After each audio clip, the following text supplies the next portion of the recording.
diperlukan suhu yang lebih rendah dibandingkan pelarutnya ya. Ada segini deltanya ya. Jadi baseline ini adalah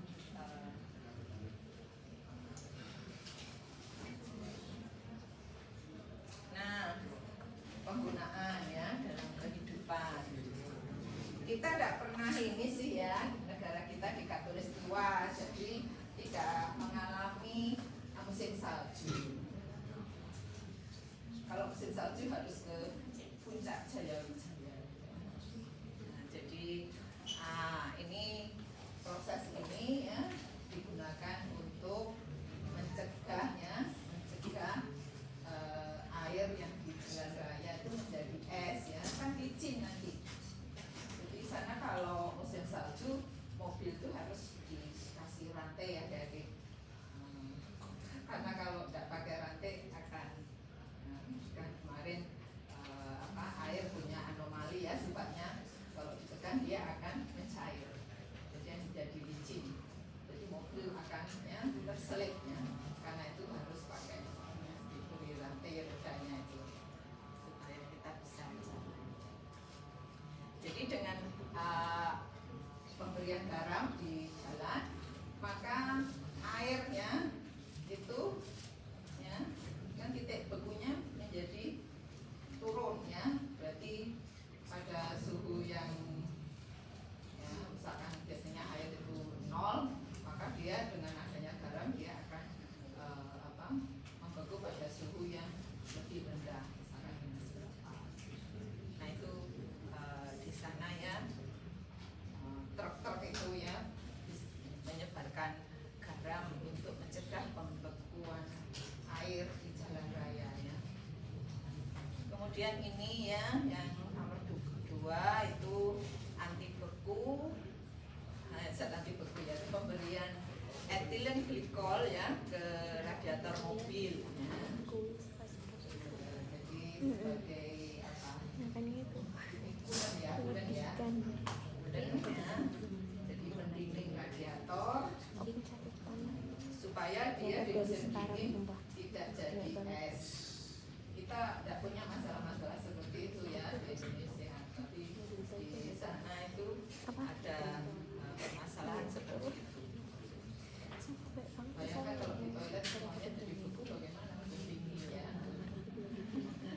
Ya, makanya ada sistem itu juga ya, filter yang menjaga saluran-saluran itu menjadi cukup hangat untuk air yang digunakan di sana. Kemudian pengawetan makanan ya, pengawetan makanan ini kerjanya bukan ini ketekanan osmosis sih, berarti maksudnya tidak di sini. Pengawetan makanan dari ke tekanan osmosis, bukan ke titik beku di sini, ada di pengawetan itu masuk di tekanan osmosis. Nanti ini masuknya berarti di bawah. Saya case-nya salah. Kan saya ngecek tadi pagi. Maunya dikasih gambar tadi. Ada dicari sendiri ya gambarnya. Jadi ini juga air laut masih ada kaitannya dengan penurunan titik beku ya.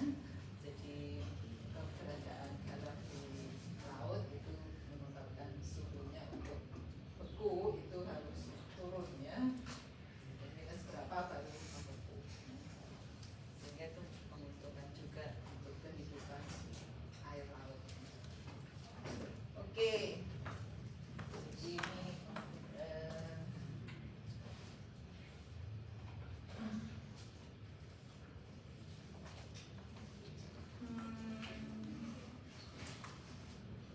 ini hanya tampil depression constant. Ini hanya ini ya, menampilkan nilai KF dan KV-nya. Kalau soal gampang ya, paling adik-adik ya, hitunglah titik didih dan titik beku dari larutan. Kalau titik didihnya berarti TD plus delta TD gitu ya.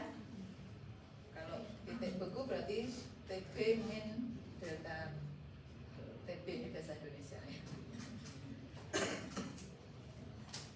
Jadi yang penting kita merubah dari gram ya, karena ini naftalin yang dilarutkan dalam benzena, maka naftalin tinggal dirubah ke mol ya, dan molaritas itu kan ya, mol dalam 1 kg pelarut atau 1000 gram pelarut.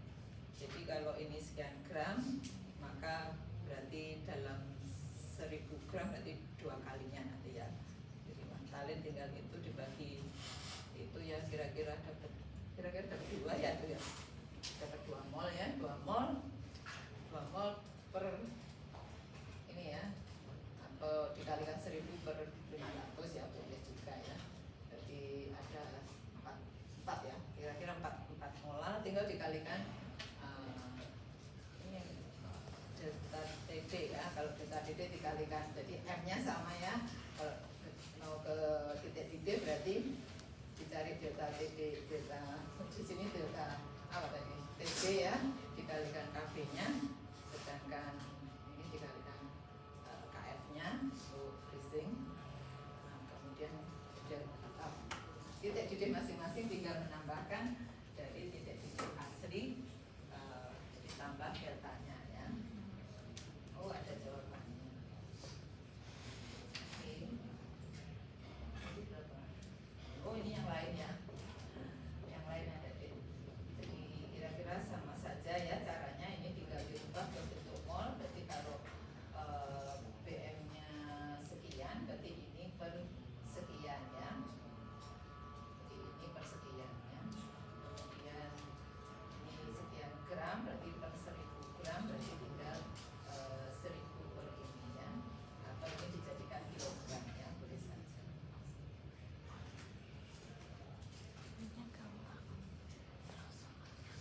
Ini tinggal tinggal nilainya dikalikan konstanta. Oke.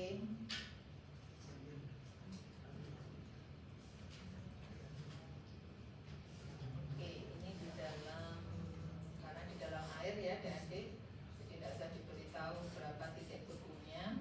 Maka kalau delta titik bekunya ya, delta TF atau delta TB kalau bahasa Indonesia, maka tinggal dikasih minus ya, karena sebenarnya 0 min ini ya, 0 min ini. Oke, yang terakhir adalah dari yang non elektrolit, karena ada elektrolit dan non elektrolit ya dari. Nah, untuk yang ini apa itu tekanan osmosis ya? Tekanan osmosis itu, kalau peristiwa osmosisnya itu kan peristiwa ini ya, masuknya biasanya molekul air ke larutan yang dipisahkan oleh membran semipermeable ya. Jadi membran semipermeable di situ membran yang cukup dilalui oleh molekul pelarut. Nah, jadi ini otomatis nanti karena jadi bisa dari pelarut murni ke yang ke larutannya, bisa atau larutan encer ke larutan yang lebih pekat ya. Nah, itu akan berdifusi ya, molekul pelarutnya akan berdifusi sehingga akan ya, menaikkan volume ininya ya. Ini terjadi kenaikan. Nah, untuk jadi itu peristiwa osmosisnya. Kalau tekanan osmosisnya tentu adalah tekanannya yang harus diberikan ya, supaya dia kembali ke semula. Itu tekanan osmosis ya. Jadi rumusnya juga gampang. Tekanan osmosis kalau disebutkan P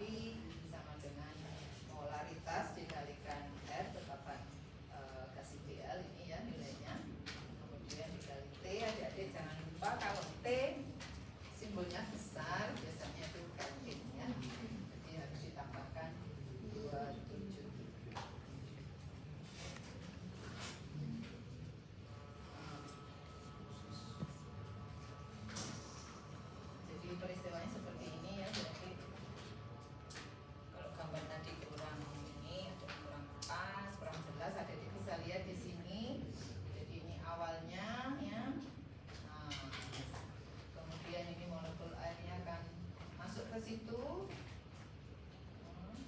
maka dia akan naik ya, permukaannya. Nah, jadi tekanan osmosis yaitu tekanan yang harus diberikan ke sini ya, supaya ini kembali ke sama seperti ini. Atau dipersingkat, tekanan yang dibutuhkan untuk mencegah peristiwa osmosis ya. Bisa seperti ini. Jadi di sini diperlihatkan bagaimana molekul air yang masuk ke situ ya. Di sini menjadi lebih banyak. Kemudian ini diberi tekanan maka dia bisa molekulnya kembali ya lewat membrannya. Ada tekanan dari luarnya. Itu yang disebut dengan tekanan osmosis.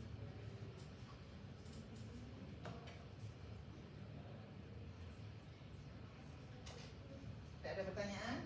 Maju terus.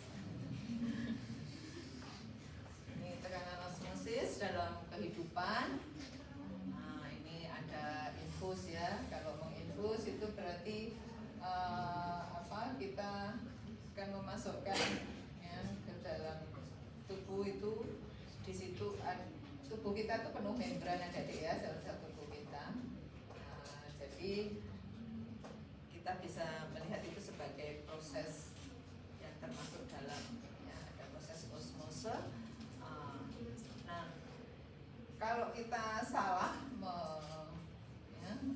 tidak memahami ini, maka kita menginfus, inginnya memasukkan cairan infus ke tubuh, ke darah, tetapi justru darahnya yang masuk ke selang ya. Jadi itu yang perlu diperhatikan. Jadi bagaimana supaya itu bisa terjadi sesuai yang diharapkan, maka kita perlu membuat larutan yang isotonik istilahnya ya.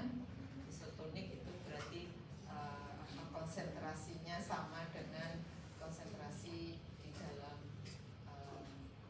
membran itu tadi ya. Kalau ini berarti di darah ya.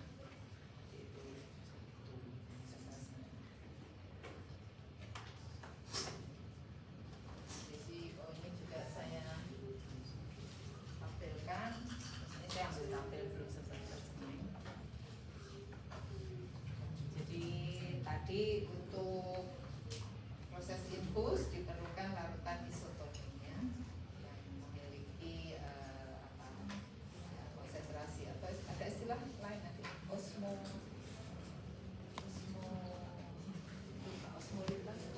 osmolaritas ya. Osmolaritas yang memiliki tingkat osmolaritas yang sama karena ini polaritas karena di peristiwa osmosis jadi osmolaritas. Jadi molaritasnya sama dengan yang akan dimasukkan ya. Jadi sama konsentrasinya. Makanya ini tulisannya MOSM itu ya. Jadi seperti itu. Nah, kalau ya tadi ada kalau lebih besar berarti namanya hipertonik, kalau lebih kecil hipertonik. Jadi yang apa deh? Itu contohnya apa? Ada yang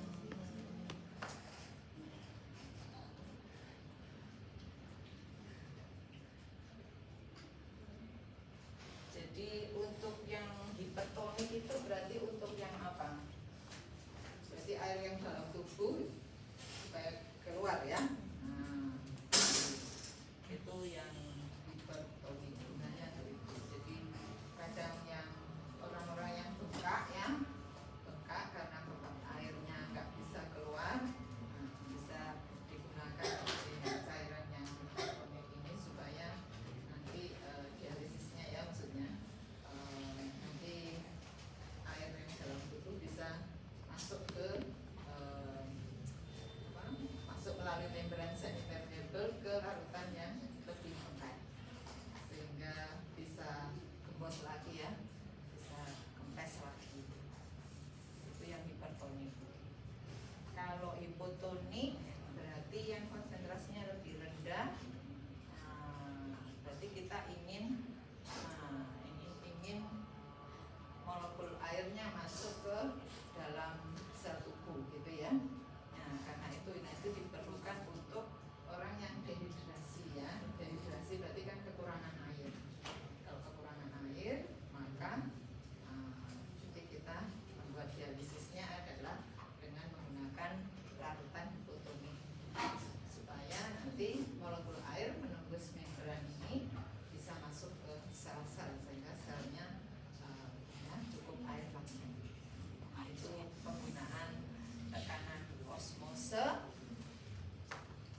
biasanya selnya cairan dari seafood akan mengalir ke garamnya ya, sehingga dia ya, mengkerut, nanti lepas dari rumahnya ya, terus mati ya.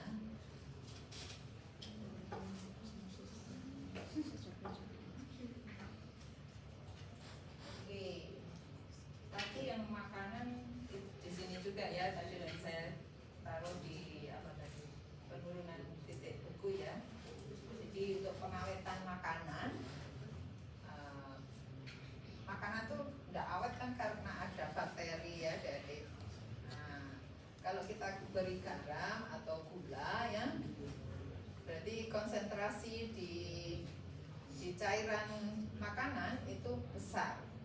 Kalau besar maka kalau ada bakteri, nah, itu kan dia punya plasmanya, itu akan keluar dia, sehingga bakterinya mati. Jadi matinya karena selnya mengalami lisis ya, cairannya keluar dari sel. Jadi selnya jadi kering dan mati. Nah itu proses pengawetan yang tadi itu masuk di sini ya. Ini yang pengawetan makanan ya. Ini masuk di tekanan osmosis.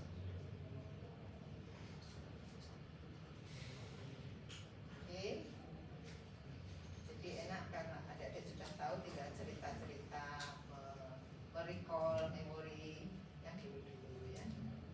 Jadi menghitung tentu saja mudah juga buat adik-adik karena rumusnya cuma itu ya, asalkan adik-adik tahu